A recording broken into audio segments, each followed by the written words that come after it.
Virginia, c'était très difficile de trouver la faille aujourd'hui et face à ces Merlucs. Oui, on avait difficulté à trouver la bonne solution pour attaquer. Je pense qu'on n'était pas fluide dans notre attaque et voilà, quand c'est comme ça, les choses deviennent difficiles. Malgré tout, votre entrée, elle a permis d'accélérer le jeu de ces Parisiens. Il s'en est fallu de très peu, quelques centimètres, pour que vous trouviez la faille sur la fin.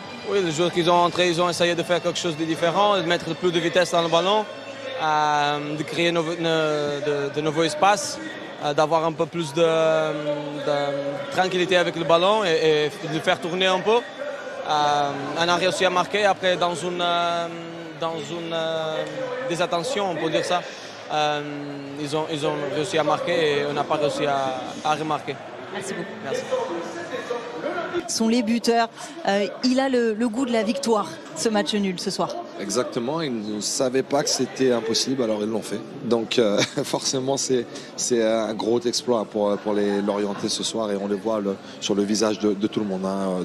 Dans ce couloir, il y a énormément de sourires. Donc voilà, ils ont été solides, solidaires. Belle image collective ce soir et il faut souligner quand le travail défensif est aussi bien fait. Et d'ici quelques instants, les premières réactions à notre micro, on attend les Lorientais. Yvon Mbogo qui devrait venir nous rejoindre, le gardien, auteur de très beaux arrêts ce soir. Voilà les joueurs qui regagnent leur vestiaire. Le sourire d'Olivier Pantaloni. Il fallait créer l'exploit ce soir. Ils l'ont fait en tenant tête à ces Parisiens. Ouais, on lui demandera, mais c'est clair qu'on a vu une équipe très concentrée. Ils ont réduit les espaces et ils savaient très bien que Paris sont forts dans toutes les lignes. Donc ils ont accepté d'être sur leur ligne défensive dans la zone 3, subir. Et puis ils ont été très proches les uns des autres et ça a été très important avec un capitaine à Bergel qui a été très fort dans la communication et puis des joueurs qui ont été au bout d'eux-mêmes. On a vu des crampes à la fin. Donc forcément, ce genre d'exploit passe par ce genre d'effort. Alors je peux vous dire qu'il y a énormément de sourires autour de nous, des visages vraiment satisfaits. Ils ont tout donné face à ces Parisiens. Est-ce qu'ils vont fêter ça? On va demander aussi à Olivier Pantaloni parce qu'il y a eu des semaines compliquées avant ce match nul. On va se revoir les buts ensemble. Guillaume, rappelez que l'entrée de Vitinha, de João Neves à la pause a fait considérablement accélérer le jeu des Parisiens. On était dans un espèce de faux rythme, un petit rythme dans cette première période, même si Paris monopolisait le ballon et quasi instantanément. Donc après l'entrée de ces deux joueurs, Paris ouvre le score. Et c'est Nuno Mendes. Repris 2 fois par Nuno Mendes, ouais, c'est encore l'initiative, hein, l'action qui démarre avec Vitinha, Mbogo qui fait la parade sur la première reprise de Nuno Mendes de la tête, qui ferme bien l'action et puis il reprend du pied droit. Tout à fait 1-0. L'ouverture du score et pas le temps de douter pour ces Lorientais. Une superbe réaction, quasi la réaction a été quasi immédiate et il s'en souviendra de son premier but en Ligue 1. Igor Silva, le défenseur brésilien, sur un travail incroyable d'Arsène Kouassi. Ouais, et là, cette frappe, elle est juste limpide, la cheville verrouillée, parfaite, la conviction, elle est là. Et puis un excellent travail de Kouassi qui a fait encore un gros match ce soir, qui a donné le tournis à Zabarni. Et puis là, la frappe, elle est limpide, il n'y a rien à faire. C'est cadré, il y a la force qu'il faut. Elle est juste parfaite. Et oui, Kouassi, très très bon dribbleur qui nous l'a prouvé une nouvelle fois donc sur cette égalisation d'Igor Silva. 1 partout, donc c'est Lorientais qui venait de tomber dans la zone rouge à l'issue de leur défaite face à Angers qui jouait le maintien. On a João Neves qui devrait arriver d'ici quelques instants à notre micro.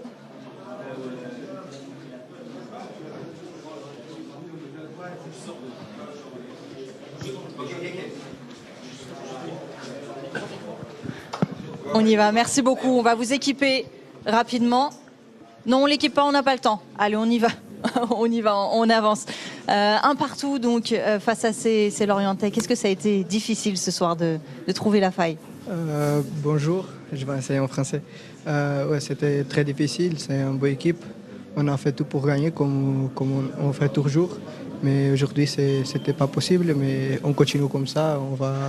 On va regarder des matchs après sur l'entraînement pour savoir qu'est-ce qu'on a fait bien, qu'est-ce qu'on a fait pas bien et c'est comme ça. Là, à chaud, vous ne savez pas pourquoi vous n'avez pas réussi à trouver la faille et à pouvoir marquer ce soir. Je sais pas, sur le terrain, c'est très difficile de regarder. C'est mieux qu'on a chez nous, tu peux voir le match mieux, mais c'est comme j'ai dit, on va regarder qu'est-ce qu'on a fait et qu'est-ce qu'on n'a pas fait, et c'est ça. Toi, ton retour ce soir, comment ça va physiquement? Je suis très content pour retourner à jouer. Et physiquement, je suis bien. Ouais. Et tu as eu des nouvelles de Désiré Doué? Ça va? Ouais, pour l'instant, on ne sait pas. On espère que ça ne sera rien, mais on verra. En tout cas, ça fait plaisir de te voir sur le terrain. On a vu une belle connexion avec Vitinha. Et Lorient a été très solide défensivement. Il fallait quoi? De la patience, plus de justesse technique. Pourquoi ça a été... Qu'est-ce qu'il a manqué ce soir pour ce but? Je ne sais pas, mais...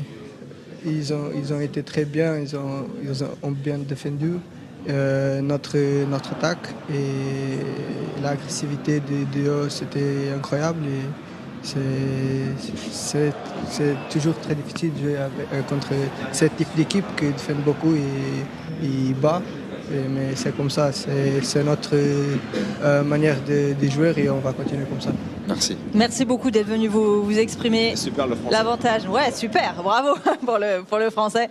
L'avantage, c'est qu'ils n'ont pas beaucoup de temps pour ruminer ce match nul, les Parisiens, puisque ça va s'enchaîner très vite. Donc face à Nice et puis le Bayern Munich également. Voilà, ces matchs qui s'enchaînent pour les Parisiens. Peut-être c'est un début d'explication aussi. Hein. Voilà, on peut avoir un match où c'est moins bien. C'est vrai qu'on en attend énormément parce qu'ils sont leaders de notre championnat, parce que c'est l'une des meilleures équipes du monde aussi, Guillaume. Forcément, on attend du spectacle, on attend toujours que Paris mette 3-4 buts. Maintenant, en face, il y a un adversaire. Et la plupart du temps, le match du PSG va dépendre de ce que va proposer aussi l'adversaire, parce que Paris, voilà, c'est la meilleure équipe. Leur performance, elle est toujours bonne. Et puis, oui, quand tu as 3 matchs à jouer dans la semaine, il y a un soir où ça peut aller un peu moins bien. Lorient, de toute façon, c'est le match qui coche en premier. Et forcément, eux, ils avaient tout à 200%. Donc, si tu n'es pas au moins là, c'est un peu compliqué. Et puis il a manqué de justesse. C'était pas un grand PSG ce soir. Mais malgré ça, il faut sortir le grand match pour pouvoir tenir tête à cette équipe. On l'a évoqué avec Joao Neves, le gros point noir de cette soirée côté parisien, c'est évidemment cette blessure de Désiré Doué. Des images qu'on n'aime pas voir, hein. Vous la revoyez, Guillaume, puisque au plus près du terrain, c'était pas évident. Tout de suite, il se tient à l'arrière de la cuisse. Et il le sait, hein. Il le sait que c'est grave et qu'il sera éloigné des terrains pendant un moment. Ouais, la suite d'un dribble, et puis il allait, hein, c'est lui qui allait sortir la minute qui suit. Puis on voit là, c'est sur le centre, la réception d'appui, c'est là. Ouais, là c'est le coup de couteau, là il a senti direct, on le voit tenir sa cuisse, donc une rechute pour lui c'est très très compliqué. Et puis mentalement on sait que le garçon il est costaud, le club va faire ce qu'il faut pour qu'il revienne bien. En tout cas on lui souhaite un très bon rétablissement, mais c'est des images très très dures. Ouais, elles sont terribles ces images. Xavier et Benoît, on l'a vu se tenir le visage, sortir sur civière, vraiment ne pas réaliser ce qui lui arrive. Ouais, il était au bord des larmes. On rappelle Guillaume vient de l'évoquer, qui revenait de blessure depuis quelques matchs. Il avait fait un retour tonitruant, marquant 3 buts notamment sur les 2 dernières rencontres du Paris Saint-Germain face à Leverkusen, ce doublé, et puis à Brest également. C'était une blessure au niveau du mollet. Il avait pris beaucoup de soins dans la préparation, dans la petite rééducation pour revenir, pour prendre le temps, pour ne pas précipiter les choses. Et là, malheureusement, on parle souvent des histoires de compensation, mais c'est la cuisse cette fois-ci qui lâche. Ça fait beaucoup. Le PSG est particulièrement touché par des blessures musculaires suite à l'enchaînement aussi des matchs. Oui, c'est son jeu d'être très explosif. On l'a vu prendre ses responsabilités techniquement dans les changements de rythme avec beaucoup d'agressivité dans ses premiers appuis. C'est quelque chose qui demande beaucoup musculairement, et là ça n'a pas tenu. Ce qui est très frustrant, je pense, pour le staff du Paris Saint-Germain, c'est d'avoir préparé ce changement et à quelques secondes près peut-être d'avoir manqué de faire reposer Désiré Doué. Mais ça va peut-être être quelque chose sur lequel ils vont pouvoir s'appuyer pour faire comprendre encore mieux aux joueurs qui sont en train de sortir pendant un match, dire voilà, à quelques minutes près ça peut jouer, comme Ousmane Dembélé qui est sorti en même temps que lui. Ah oui, le gros point noir, hein, Désiré Doué. On posera la question à Luis Enrique d'ici quelques instants. On va prendre des nouvelles, évidemment, alors qu'on est en train d'équiper Yvon Bogo, donc le gardien lorientais qui a eu du boulot ce soir et qui a quand même bien assuré le sourire d'Yvon Bogo. Viens, t'attends quoi, la musique pour rentrer?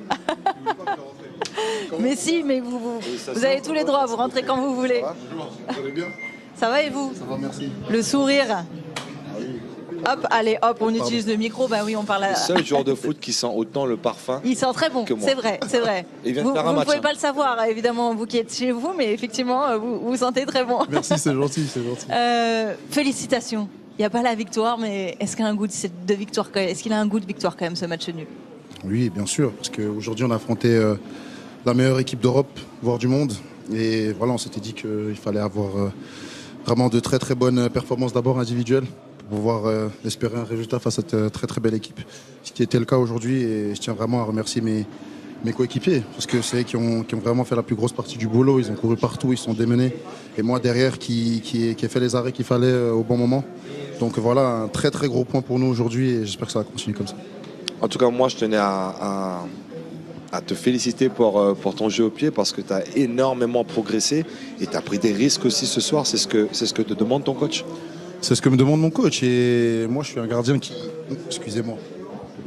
Ah oui, le micro qui tombe. Si vous voulez, je vous le tiens, allez-y, parlez. Je suis un gardien qui aime beaucoup ressortir depuis derrière. Donc c'est aussi les consignes du coach, même face à une très belle équipe de Paris qui presse beaucoup.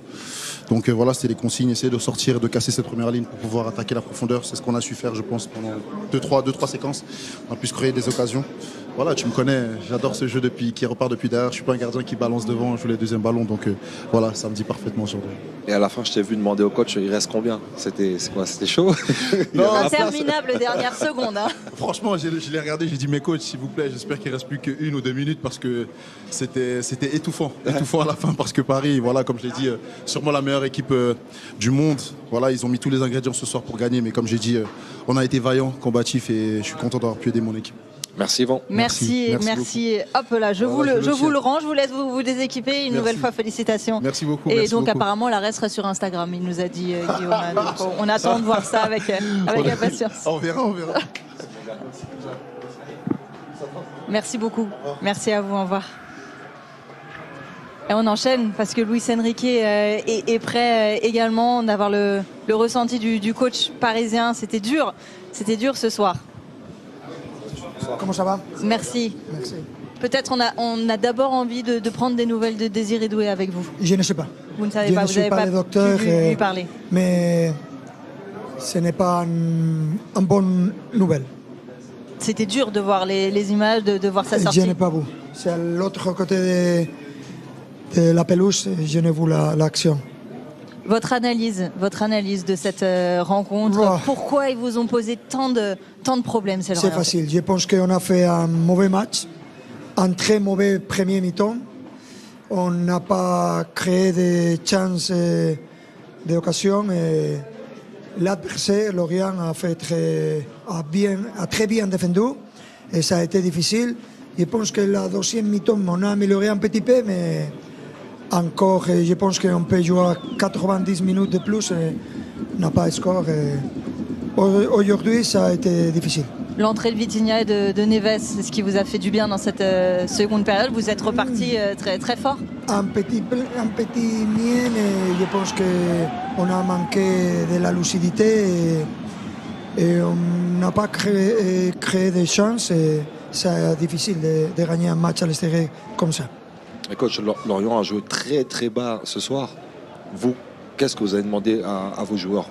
Où insister, par où passer? Nous sommes habitués à cette phase de jeu parce que la majorité des équipes on défend comme ça. Et on est habitué, mais aujourd'hui, quand on n'a pas les 1 contre 1, quand on n'a pas les mouvements dans l'espace, les appels en profondeur, et tout manque de cette lucidité, c'est difficile. Ils sont bien défendus et il faut continuer. C'est dommage, mais c'est comme ça le football. On sent énormément de frustration en tout cas, Luis Enrique. Bien sûr, c'est pour ça que je suis entraîné. Quand on n'est pas obtenu ce que tu cherches, c'est difficile de savoir gérer ça. Merci beaucoup en Merci tout cas beaucoup, d'être venu vous exprimer. Dur constat, on a complètement manqué cette première période, il nous dit. On a mal joué. Mais il est juste et c'est bien quand ça vient de lui, parce que c'est vrai qu'on a l'impression qu'on est, nous aussi, téléspectateurs ou journalistes, difficiles envers son équipe, mais là, quand c'est lui qui le dit, ça rend les choses plus faciles. Il a été très objectif, très honnête dans son analyse, et c'est juste parce que quand tu fais 2 changements à la mi-temps, c'est que des choses n'ont pas été lors de la première, et ça s'est justifié. Forcément, tu ramènes de la technique, et on le sait, Paris a un très bon contingent, mais quand ces grands hommes ne sont pas sur le terrain, on voit la différence. Hakimi, quand il n'est pas là, on voit la différence, et aussi Vitinha. Donc le bonheur, hein, tu te rends compte au bruit qu'il fait quand il s'en va. C'est beau ça. Et un seul être vous manque et tout est dépeuplé. On l'a vu aujourd'hui avec Achraf Hakimi, avec Vitinha, dont on louait évidemment les qualités avant cette rencontre. Votre analyse, Xavier et Benoît, à ce que vient de dire Luis Enrique, ils sont passés à côté les Parisiens aujourd'hui. C'est un constat assez juste finalement de la part de Luis Enrique. C'est ce qu'on évoquait un peu au terme des 45 premières minutes, surtout après l'entrée de Vitinha et João Neves. Les choses ont un petit peu changé, mais c'est vrai qu'on a senti un manque de créativité, un manque de changement de rythme, notamment en première période, qui les laissait dans l'incapacité de faire la différence face à une équipe très bien en place. C'est ce que Luis Enrique a essayé de faire en faisant rentrer João Neves, Vitinha, pour amener cette vitesse dans le jeu de passe. Et ces décalages de mettre Dembélé côté droit et Mendes à l'extérieur pour essayer de créer des situations de 1 contre 1 pour des joueurs qui sont très forts dans ce registre-là, mais ça n'a pas suffi. Première mi-temps mauvaise et deuxième mi-temps moyenne de la part du Paris Saint-Germain. Face à une équipe, Guillaume Leslie, il faut bien le dire, qui a remarquablement défendu. On parlait des vertus combatives, des vertus de solidarité de ce groupe lorientais. Eh bien, on les a vus particulièrement ce soir. Il y a même eu, à un moment donné, on s'est même dit, tiens, il y a peut-être mieux à aller chercher et peut-être un immense exploit. Mais bon, ça, Olivier Pantaloni va vous en parler mieux que nous dans quelques instants. Et oui, ils ont été particulièrement dangereux, en tout cas sur ces dernières minutes du match. Olivier Pantaloni qui a le sourire. Allez-y, installez-vous au milieu. Un partout, un nul, mais qui a sacrément le goût de victoire. Oui, on savait que la tâche était grande face à cette fabuleuse équipe.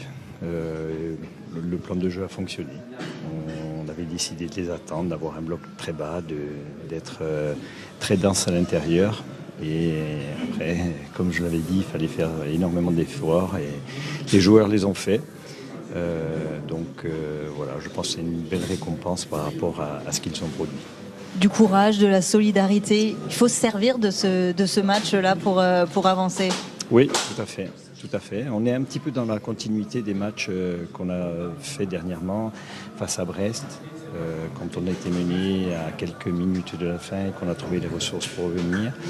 Face à Angers, où là aussi j'ai vu une équipe conquérante, solidaire. Et ce soir encore, la solidarité a été présente et c'est un point sur lequel il faut qu'on s'appuie énormément cette saison. Coach, félicitations pour cette belle prestation. C'était vraiment un vrai combat collectif. Quels ont été vos mots à la mi-temps? Quand vous rentrez à 0-0, qu'est-ce que vous dites à vos joueurs pour les relancer? Et en fin de match, qu'est-ce que vous leur dites pour les féliciter? Sur la mi-temps, déjà leur dire qu'on était très contents de ce qu'ils faisaient parce qu'ils appliquaient ce qu'on avait décidé de mettre en place, que c'était efficace, qu'il fallait continuer, que le match, on n'était qu'à la moitié de ce match, mais que si on continuait à faire autant d'efforts, à être aussi solidaires, avec beaucoup de communication entre nous, on pouvait arriver à créer quelque chose, à obtenir un résultat positif. À la fin, ça a été des félicitations à nouveau parce que je pense que sur l'ensemble de la rencontre, les joueurs se sont dépouillés pour aller chercher ce point. Parce que même mené, très vite on est reparti avec un sentiment de frustration parce qu'on avait le sentiment qu'il y avait une petite faute sur Arsène Kouassi poussé dans le dos juste avant le but. Et donc je pense que la frustration et peut-être un petit peu de colère nous a donné cette envie d'aller de l'avant et de vouloir revenir au score. Xavier Domergue et Benoît Chéreau étaient aux commentaires. Ils ont une question pour vous. Oui, un mot justement, coach, merci d'être avec nous sur Arsène Kouassi. Vous évoquiez ce nul, vous aviez été mené 2-1 puis 3-2 face à Brest. Le cœur de votre équipe, il y a du talent aussi. Arsène Kouassi avait été buteur, passeur décisif. C'est une nouvelle fois lui qui fait la différence sur ce crochet intérieur et extérieur pour éliminer Zabarni.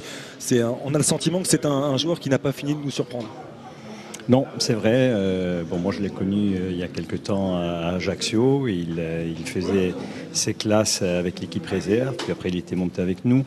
Mais c'est surtout la saison passée qu'il s'est révélé en Ligue 2. Et les contacts que j'ai avec Thierry Debès qui a entraîné pendant 6 mois cette équipe d'Ajaccio, il était dithyrambique sur les qualités d'Arsène. C'est pour ça qu'on a insisté ici pour arriver à le récupérer. Et on n'est franchement pas déçus.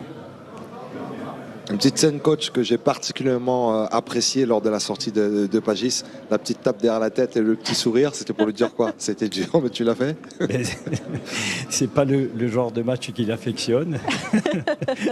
Mais disons qu'il a fait le boulot et on avait eu une discussion il y a quelques temps de ça par un match à la suite d'un match où j'avais pas été trop satisfait de son comportement et aujourd'hui il montre véritablement qu'on peut compter sur lui. Merci beaucoup. On imagine en tout cas que vous êtes très satisfait des comportements de vos joueurs. Il faut savourer, mais il faut se reposer aussi. Il y a une belle débauche d'énergie, même si ça s'enchaîne. Oui. On va récupérer, on va savourer et puis dans 48 heures, il va falloir se replonger au mieux pour préparer ce match de Lens. Merci beaucoup, coach, d'avoir été avec nous. On vous laisse célébrer ça comme il se doit. Ce très beau match nul donc décroché par Lorient ici à la maison. On le disait en avant-match, un redoutable, c'est Lorientais décidément à domicile et donc qui ont tenu tête au Paris Saint-Germain ce soir à partir de 23h avec Thibaut Leroll et toute son équipe. Arnaud Pouille, le président du Stade Rennais qui sera l'invité donc de Thibaut Leroll. On a très hâte d'entendre ce qu'il va nous dire sur l'actualité du club breton. Voilà pour le programme. Merci beaucoup Guillaume. Merci d'avoir regardé la vidéo. N'hésitez pas à laisser un commentaire pour partager vos impressions et à vous abonner pour ne rien manquer. À très bientôt pour de nouvelles aventures.